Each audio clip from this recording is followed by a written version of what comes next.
Hello guys and welcome back to Guide Nation. Today I will show you how to adjust voiceover in Invideo. In order to do this, first of all, log into studio.invideo.io. After logging in, you will see your dashboard.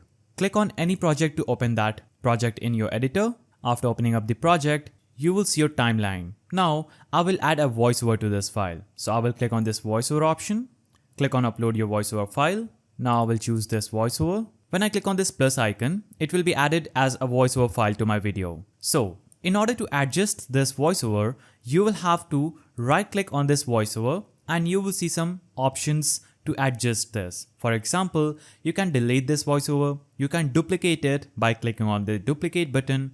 If you want to rename it, click on rename and you can change the name of this voiceover. Now to adjust the volume, click on the volume button here. Now you can adjust the volume by changing the levels in this area. Currently the volume is set at 100%. If you want to increase it, just take this bar to the right. If you want to decrease it, take this bar to the left. You can also add effects like fade in, fade out. If you want a ducked volume, you can do the pan control. If you want to hear it to the right, just take this bar and move it to the right. You can do the same by taking it to the left.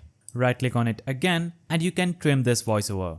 Click on trim and this will open up this voiceover in this section. Now I will take this bar and select this portion to be added as my voiceover. After I select this portion, I will click on done and my voiceover will be trimmed. Right click on it again and you can loop this voiceover by selecting loop. You can press C or select a split if you want to split this voiceover from that part.